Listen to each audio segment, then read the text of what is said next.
ñu ngi ko doon wax naan Sénégal mi ngi wéy di wàññi ay néewam ca fépp la laal ci réew mi Mbuur gi nga xam ne suñu invité fa la dëkk itam gis ngeen jot na wàllam une victime tristement célèbre Doudou Sène bokk itam foofu ci diwaanu Mbuur muy rek symbole ci immigration irrégulière bi ñuy wax xale bu ndaw ñu sacrifier dundam comme ça.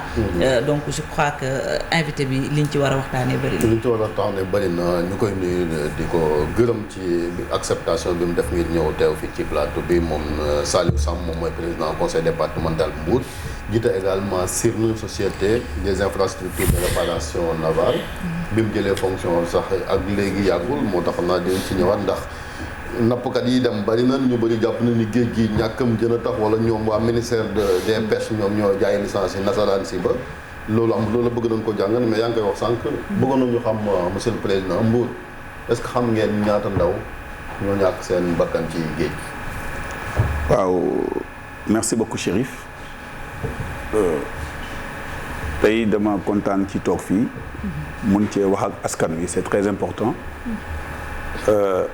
commencé d'abord di massawu ci famille yi njaboot gi ñi nga xam ne vraiment ñàkk nañ seen bakken affaire yi métti na trop Sénégal gi yëpp la nag du Mbour rek peut-être que Mbour bokk na ci ñu gën a fës parce que yu bëri foofu lay déparé peut-être que lu mu nekk zone de pêche la moo taxit ak am ay pêcheurs yu xarañ moo tax peut-être que foofu la gën a lawe mais ñëpp xam nañ ne Sénégal coin yëpp a touché parce que suñu déggee ne possibilité bi ñëppay jóge ci biir di ñëw ci booru côté de vraiment lu ñu gis Mbour dafa ëpp na dayoo ci en termes de malheur et de pertes humaines famille jaaxle et puis sooy xool Mbour c'est pas seulement département bi la c'est pas forcément que la commune de Mbour quartier boo dem da ngay gis nit ñi famille yi di def seen bâche di dëj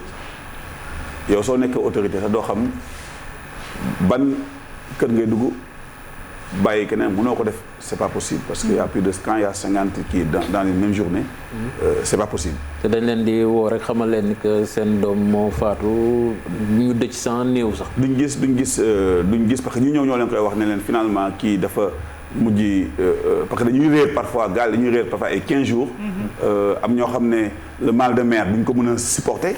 loolu yëpp dañ ko xamul ça veut dire que dañu defe ne géej da ngay ñëw rek dugg ci.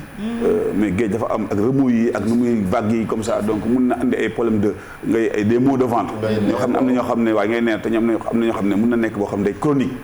ba du ñu mën a supporter le mal am na ñoo xam ne dañuy ñàkk seen bakkan ci biir gaal gi.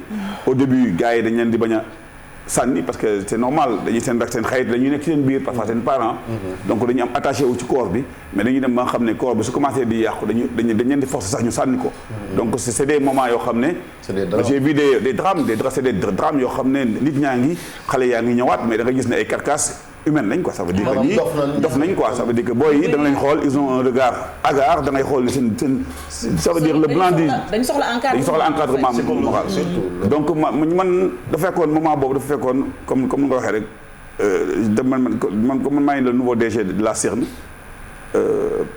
ma amoon benn responsabilité par rapport ak si affaire géej gi ma demoon voyager ba dama ñëw rek si week-end bi rek dégg loolu ma gaaw daw sur le champ en tant que président du conseil départemental puis nekk doomu tefes parce que ñëpp xam nañ ne man sama waajur moo njëkk a nekk premier président des pêcheurs et mareyeurs du Sénégal man comme ni ma koy tàmm di waxee rek jën moo fay sama jàng donc lu ma am tamit ba léegi lu may dund yëpp si jën laa koy def mais moderniser ko dans l'exportation parce que dama yore usine jën di exporter en Europe et puis yore ay bateau aussi donc yore aussi ay gaal ça veut dire que yore ay gaal man dama doon dem temps ma nekkee étudiant parfois di ànd ak suñu gaal yi di dem géej di ñëwaat di nappi di ñëw donc ba mu ñëwee automatiquement j'avais du mal xaw ma fan laay commencer ma ñëw tefes ànd ak les jeunes de Mbour ñëpp waa stade de Mbour ñëw taxaw parce que tamit loolu mooy peut-être sama chance mooy loolu su ma ñëwee toute la jeunesse de Mbour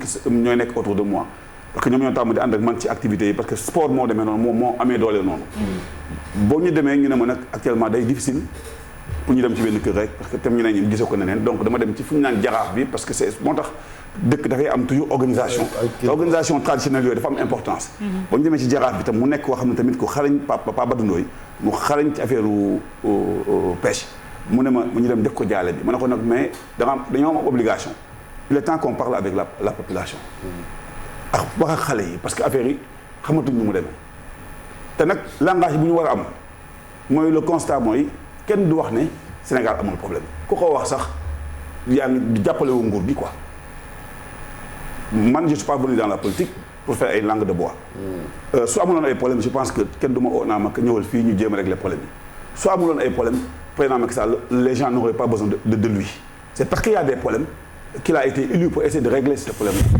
C'est parce qu'il y a des problèmes qu'il essaie de chaque fois de mettre des programmes pour régler ces problèmes-là. Qui attend ñu fal ko pour mu régler problème moom it. Non mais xoolal xam nga c'est que ba pare ñi ngi koy déglu fan yii yëpp kenn déglu ko. non ça veut dire xam nga le Sénégal a toujours été un vaste chantier. Domaine boo gis ci Sénégal ah c'est un chantier à faire. yoo xam nga lu may wax soo doon jógee fii rek di dem ba Dakar depuis ay sama xëy dañ koy wax parfois suñu jógee am na temps suñu jógee France jàngi ba ñëw dañuy def ne Sénégal da doon dellu ginnaaw si temps yi sax nga ñëw jógee France ñëw gis ay autoroute gis ay yeneen projet nañu waxante dëgg ça veut dire que man je ne suis pas là pour défendre je me dis que ay jéego def nañ ko mais le reste ce qui reste à faire. mais encore président non xam nga li ngay wax noonu am na solo mais problème bu mel nii bu amee aussi bëgg na. mais ñun nous sommes des élus.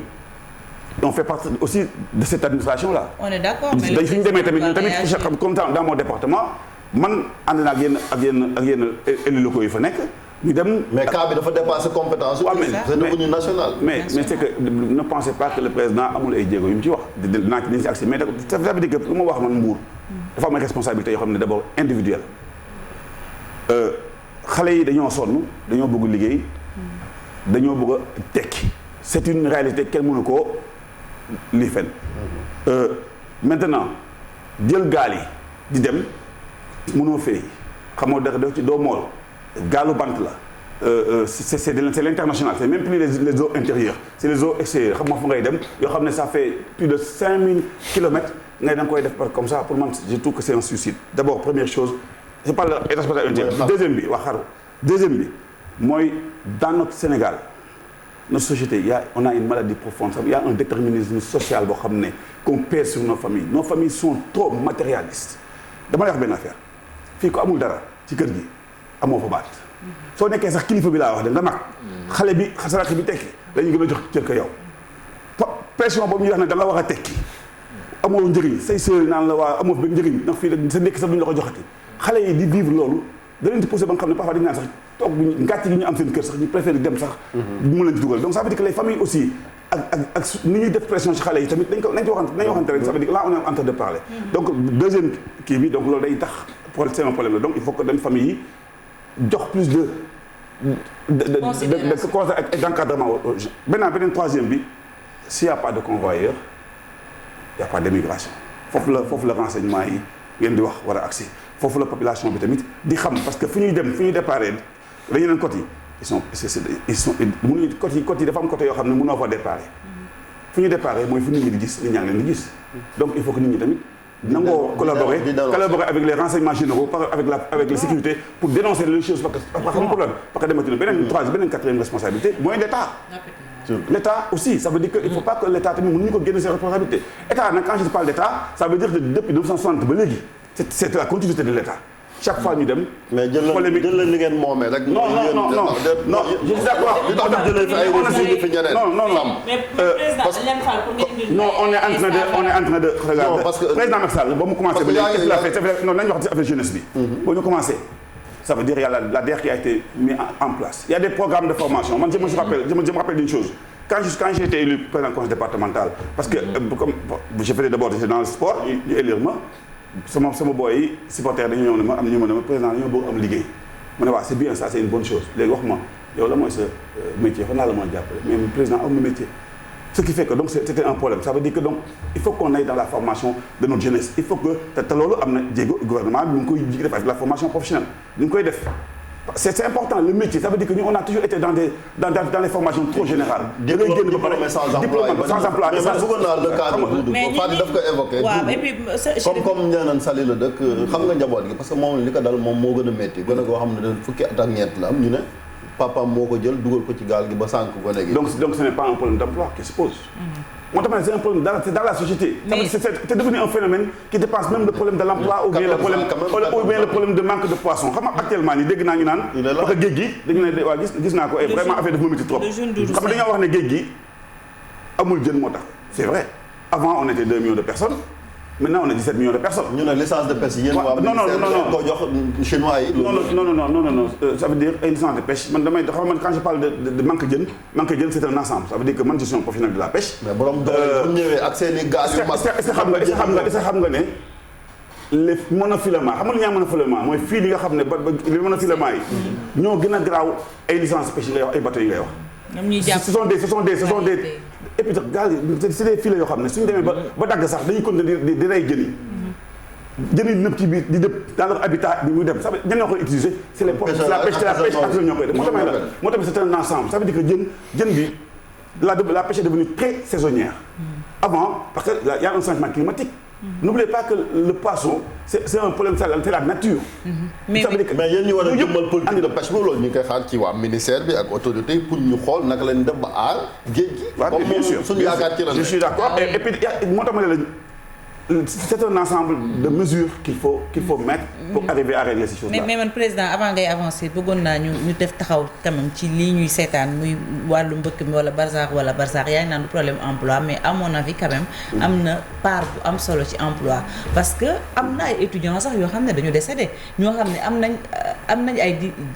am na diplôme am na ñoo xam ne ils ont des masters am nañ formation et tout mais c'est l'emploi qui pose problème ici. Non foofu am na ñoo xam ne loolu laay wax toujours l'emploi même dans les pays développés il y a des problèmes d'emploi qui se posent. Ça veut dire qu'il y a des mesures. Maintenant ce qu'il faut faire c'est mettre des mesures pour régler ces problèmes-là. Ces mesures-là nag ça veut dire que ils sont en train de les mettre. C'est ce que je dis toujours gis nga mbir nekkul benn solution lay am. C'est un problème d'ensemble. Soo fekkee benn situation bu chronique boo xam ne ce que je dis des générations qui ont été sacrifiées parfois pour remettre les choses. Ça prend du temps. C'est un système. On peut même parler de notre sport. Hein. C'est pareil dans le sport et dans le football. Partout. Ça veut dire que base yi ñu waroon teg depuis le début. defuñu ko ba nga xam ne y a trop d'enfants yoo xam ne demuñu école. loolu ñooñu tamit ñu ngi sur le marché aussi. Ça veut dire que les nouveaux diplômants vont arriver tamit ça va créer des problèmes. Maintenant c'est pour ça que nguur gi nañ bàyyi tout ce qui est la formation générale dem directement dans la formation diplômante. nga xam soo génnee di nga mën a am liggéey. Par rapport au métier du pétrole, par rapport dans l'agriculture, par rapport il y a l'aquaculture qui se pose là-bas. Ça veut dire qu'il y a la DER est en train de actuellement am na benn programme boo xam ne la DER. mais même fa ma wax loolu. benn programme boo xam ne la DER est en train de le mettre boo xam ne d'abord dañuy ñëw accélérer les choses. mooy former xale yi. jox leen liggéey président li ngay wax ni xoolal mais li ngay wax ni sax gis nga ay DER yi politique yi ngay tudd nii. même gune ya fa nekk da nga ci gis ku ci am projet. di ci tekki mais su xalaatee ni su jëlee gaal gi su demee extérieur la muy gagné fii mën na ko multiplier par 10. day jël risque bi. mais c'est pas une réalité. Ça veut dire que parce que xam nga pour lan ça veut dire que c'est pas une réalité. ñun dañuy dem man dem yàgguma jógee Europe am na ñoo xam ne man je me rends compte ba ma demee foofu am na samay xarit yoo xam ne actuellement dañ leen di héberger. amuñu fu ñu nekk dañu leen héberger parce que li ñuy gagné le tout loolu mënuñu see fay loyer. maintenant moo tax la c'est un problème social. C'est un mirage. C'est un mirage boobu nag ça veut dire que c'est pas forcément le problème de l'État. Très bien le problème de société. État bi mënu cee débiné wu noonu xam nga moo tax parce que bu ñëwee ci modernisation parce que surtout sax yow c'est l'occasion yow comme bi nga tegee sur nag léegi yàggul ñu xool parce que ki dafa jiitu woon gisoon nañ ñu ne même gaal yi léegi au lieu ñuy def gaalu dénk ñuy def ay gaalu verre pour jàppale pêcheurs yi projet yooyu déjà bëgg nañu xam fu mu toll mais jàppale pêcheurs yi surtout ci li nga xamante ne mooy ñoŋal seen liggéey. waaw loolu rek mooy li ma wax les mesures yu bëri yi nga xam ne l'État mu ngi koy teg seulement pour que napp bi dem ci kanam. Ce qu'il faut comprendre plus ñuy dem plus napp bi di gën a sori parce que jën bi c'est normal avec la rareté des ressources c'est mondial avec le changement climatique avec le manque de yenn mesures yi nga xam ne waroon nañu ko jël avant te jëluñu ko. dafa impacté léegi nag jën bi dafay gën a sori ça veut dire que maintenant gaalu gëtt deer yi nga def nga xam ne ngay def 1 heure de temps dem yegg napp ñëw léegi tu fais 4 heures de temps. plus ngay gën a sori le danger devient de plus en plus énorme donc il faut que ñu changer ça veut dire que gaalu bant yi nga xam ne suñu demee ba ci biir ndox mi su ko jàppee day guus ba nga xam ne c'est dangereux et puis tam su demoon am problème day dig son excellence président Macky Sall xalaat ne il est temps que ñu dem dans des embarcations modernes en fibre de verre boo xam ne déjà gaal bi du dig su demoon ba am problème sax ça veut dire que bëgguma ko wax fii sax parce que c'est dommage de le dire mais su nekkoon ne gaalu fibre de verre lañ jëloon boobu ñuy dem ba mu doon lakk wala mu am problème gaal boobu ñu bëri dinañ sauver parce que dañ mën a jàppandaku ci gaal bi. booy jël gaal fibre de verre yi ci tam. waaw xam nga yaa def dama expliquer rek ça veut dire que je veux pas lier ça mais dama la wax rek pour dire que seen sécurité dafa importance su ñu amoon napp ji parce que bëgguma ñu ko jël naan dañ koy demee fële mais non waxuma dama wax rek par rapport rek la mais napp bi suñ ko defoon day régler beaucoup de problèmes et puis par rapport aussi à la consommation d'essence gaalu fibre de verre moo gën a léger donc 38% d'économie par rapport prix bi ñu nga prix bi nga koy jëndee chaque 6 mois gaalu dënk da nga koy yëgalaat defaat ci lu mat 500 000 donc ça leur devient très cher alors que gaalu fibre de verre yi ça dure 25 ans yoo xam ne 25 ans à 30 ans. léegi ñaata ngeen ci defal parce que. actuellement nii. je viens de la Sirne ba mu ñëwee y avait des problèmes y avait des goulots d'étranglement à enlever quoi. Donc j'ai pu avec le ministère des Finances avec la direction générale des douanes ba nga xam ne actuellement la Sirne dafay bénéficier de ce qu'on appelle benn exonération à hors taxe hors douane ba nga xam ne prix bi. kon da ngeen koy importer. Non ça va être fii actuellement il y a 3 usines il y a CFAO qui a commencé excusez-moi moi je devais pas le dire. am na benn usine actuellement bu nekk Ouakam boo xam ne ñu ngi commencé fabriquer 150 pirogues par an. mais dafa tuuti donc actuellement nii. actuellement à Mbaling. il y aura 2 usines. Parce que comme 80% de la pêche artisanale c'est entre Mbour Joal et dans le département de Mbour dans la région de Thiès. mais bi diggoon Île des Serpents du xeet boobu. boobu kii la woon. Île des Serpents bi fi amoon drame ci jamono yi la ñu génn. du xeetu gaal boobu non pirogue bi ça a été homologué par les pêcheurs dañ ko dem def ko lii changé nañ ko ba homologué nañ ko. léegi pêche boobu nag léegi nag am na 200 à 400 emplois qui vont être créés. parce que usine boo xam ne day def 1000 pirogues par an. il y a les gens Émirats arabes unis qui sont là. Hier ils étaient sur le site je leur ai donné là-bas. par le biais du maire de Malicounda. 1 hectare. en bord de mer c'est important. boo xam ne day defar gaal yi fi lañ koy defee. transfert de technologie. am na ay français itam yu ñu war a defaat. transfert de technologie le président imposé.